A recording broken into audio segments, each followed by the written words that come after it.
What's going on, everybody? Check out this clip from the Pre-Patch podcast. Well, let's talk about games that we are playing. So I'm going to start off with Abiotic Factor. So this is a game that I didn't even know was a fucking thing. Like, I'm gonna be honest, I got a key for it and through work, and I was like, yeah, like let me give it a shot and play it. And because I didn't even know this was coming out. I'd never even heard of this game. It, like, again, kind of shadow happened. And pretty happy with it. I think it's cool. And essentially what this game is like it really takes a big homage from like Half-Life, but it is a co-op survival game where it has elements of like 7 Days to Die. It has elements of, obviously, like, they literally have the carbuncle from Half-Life. I don't know how they get away with that, but like, it is the head crab.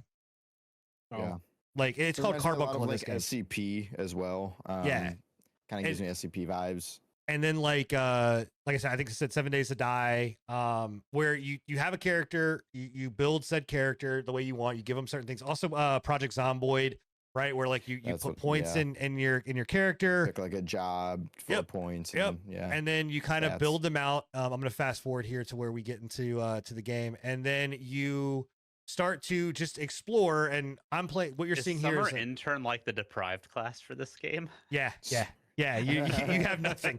You start blank. That's funny. And essentially you are going down into this facility, and you are,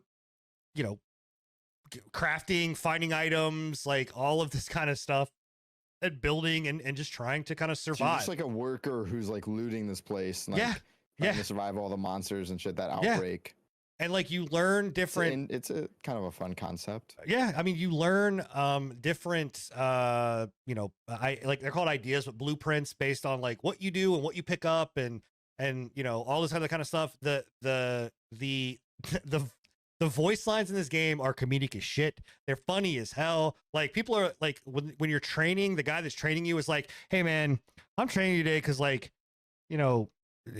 Jim got sick or some shit, or called out of work, so I gotta pick up for his lazy ass. So I don't know, man, I think there's something over there you gotta pick up and go do. Just go look at it and it'll tell you what you gotta go do. And so you walk over to the computer. On life, like dialogue. Yeah, it's fucking, it's hilarious. And then again, they don't really give you much. They're just kind of like, all right, well, now just, I don't know, go down here and see, like, all of a sudden we got a warning thing, go down there and see what the fuck's going on. And so, like, you go down to this level, and now you're, tasked with, like, all of a sudden finding these people, and like, you get quests because it'll tell you, like, go here and figure out what happened to this person. And then, like, again, like, on here, like, you're finding like chef hats that you put on that will, like, give you a bonus to, like, cooking and whatever. And it's up to, I think, 8-player co-op, if I'm not mistaken. And it is very much like 7 Days to Die, in the sense that it's based on the person's world that you're in.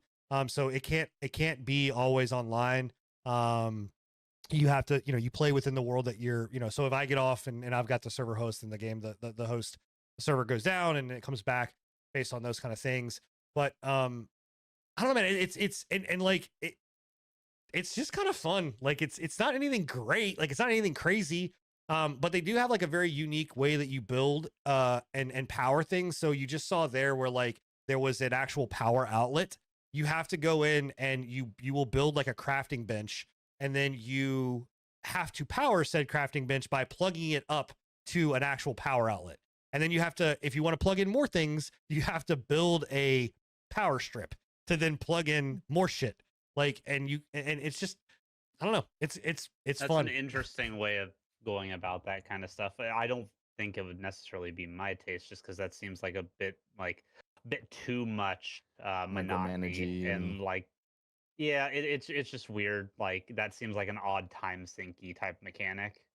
Yeah, I'm trying to get to some of the combat stuff too, because also too, like, there's things that happen where, like, you like right here, that's like one of the things you can capture it with a net, and then you, like, step on it and you grab some of its, like, scrap pieces, and that's kind of the purpose of the monsters there. But then, like, it also, if like lights turn out, then all of a sudden it goes into, like, warning mode, and like all of like again like 7 Days to Die, where you like if you go into the red moon, like all of a sudden now all these things are coming out, and they're gonna come attack you, and you have to like build up your base. And there was a game that I watched somebody play. It was like an IKEA survival game. You literally survived inside of a infinite IKEA store. Yeah, with that like was enemies. that's one of the SCPs. It was one of the SCPs, the infinite IKEA. And somebody made a game of it, and that reminds me a lot of this because it was a very survival-esque game where you actually had to like build a base with inside that IKEA, and when the lights went off at night, all of the enemies would come out and attack you. It is very similar. It's kind of quirky, funny, a gimmicky game, but fun at the same time. It's really good. I mean, it's getting, like I said, it's got 5,000. It's got 5,500 reviews, overwhelmingly positive.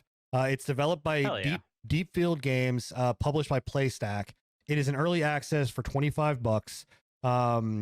And the other $25. That seems well, like a so lot. I thought the same thing. And again, this is not my type of game. Like I played it because I got a key and I wanted to try it, and I saw it was getting overwhelmingly positive reviews, and so I was like, you know what? Let me just give it a shot. I actually there is a lot of fucking content in this, and a lot of content. I get it for $25, but I mean, when you got games that are early access, so there's going to be more content coming. Yeah, I could see 25 would be the limit.